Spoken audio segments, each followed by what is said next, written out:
যে কোনো ব্যক্তি যে কোনো গোষ্ঠী হোক সে আস্তিক হোক সে নাস্তিক যদি আমার দয়াল হাবিবের বিরুদ্ধে কটূক্তি করে তাকে অবশ্যই অবশ্যই মৃত্যুদণ্ড দিতে হবে। মরক্কো থেকে ইন্দোনেশিয়া, জেরুসালেম থেকে আকসা, এবং শুধু তাই নয়, সেই বাবরি মসজিদ থেকে আকসা পর্যন্ত আমাদের যেতে হবে।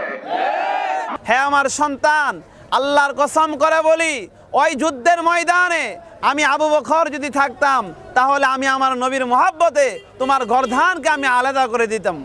ভারতের মহাপণ্ডিত যিনি রামগিরি যিনি মহাশয় এবং উনি সহ যারা এর সাথে জড়িত রয়েছে তাদের দৃষ্টান্তমূলক শাস্তি আল্লাহর পক্ষ থেকে আসবে। ভারতের এক কুখ্যাত মুশরিক আল্লাহর হাবিব রাহমাতুল্লিল আলামিনের আকাশচুম্বী মর্যাদাকর শানের বিরুদ্ধে কটূক্তি করেছে। সারা বাংলাদেশ নয়, সারা বিশ্বের মুসলমানদের উদ্দেশ্যে বলতে চাই, আমার মহান রব্বুল আলামিন কোরআনে বলেছেন, মালউনিনা আইনামা সুকিফু উখিজু ওয়া কুতিলু তাকতিলা। যারা লানতগ্রস্ত অবস্থায় এই মালুনগুলিকে যেখানে পাওয়া যাবে সেখানেই তাদেরকে তোমরা কচুকাটা করো। এই লানতগ্রস্ত মালুন কারা? আল্লাহ পাক কোরআনের অন্য জায়গার মধ্যে বলেন, ইন্নাল্লাযীনা ইউযুনাল্লাহ ওয়া রাসূলাহু লানাহুমুল্লাহু ফিদ দুনিয়া ওয়াল আখিরা। নিশ্চয় যারা আল্লাহ এবং আল্লাহর রাসূলকে কষ্ট দেয় তারার জন্য দুনিয়া এবং আখিরাতে লানত।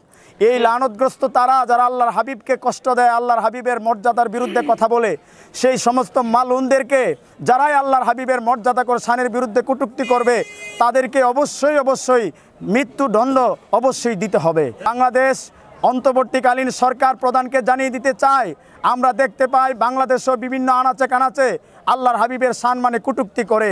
আমি আখাউড়া উপজেলা আহলে সুন্নাত ওয়াল জামাত সমন্বয় কমিটির পক্ষ থেকে বাংলাদেশের অন্তর্বর্তীকালীন সরকার প্রধানকে বলবো, এই দেশে এমন একটা আইন প্রণয়ন করা হোক, যে কোনো ব্যক্তি যে কোনো গোষ্ঠী হোক সে আস্তিক হোক সে নাস্তিক যদি আমার দয়াল হাবিবের বিরুদ্ধে কটূক্তি করে তাকে অবশ্যই অবশ্যই মৃত্যুদণ্ড দিতে হবে।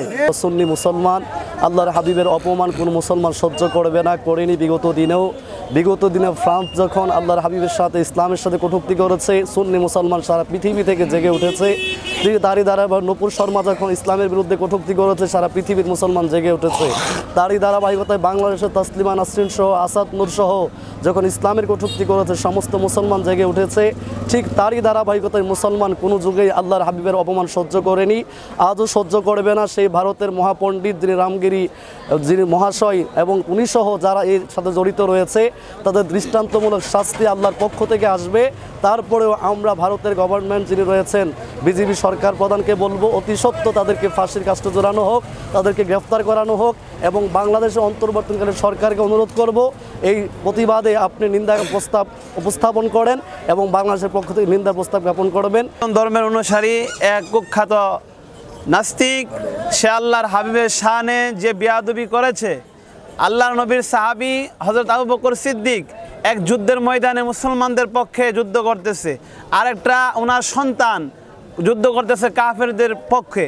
তো যুদ্ধের পর যখন যুদ্ধ শেষ হয়ে গেল, সন্তান বলতেছে, বাবা আপনাকে এমন এক যুদ্ধের ময়দানে আমি আপনাকে এমন অবস্থায় পেয়েছিলাম, আমি যদি ইচ্ছা করতাম তাহলে আমি আপনার গর্দান আলাদা করে দিতে পারতাম, কিন্তু করি নাই। আপনি আমার পিতা, আপনি আমাকে জন্ম দিয়েছেন।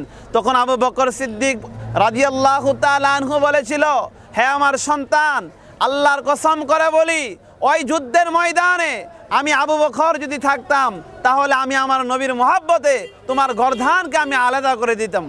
সুবহানাল্লাহ। এই ভারতের যে কুখ্যাত সন্ত্রাসী তার এই বক্তব্যকে আবার সমর্থন দিয়েছে বিজেপির এক নেতা।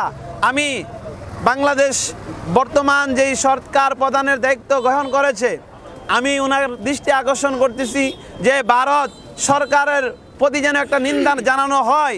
ওই বিজেপির নেতা এবং এই কুখ্যাত এই কাফেরকে যদি ফাঁসি না দেওয়া হয় তাহলে বাংলা রাজপথে আমরা বিশাল বড় আন্দোলন করব।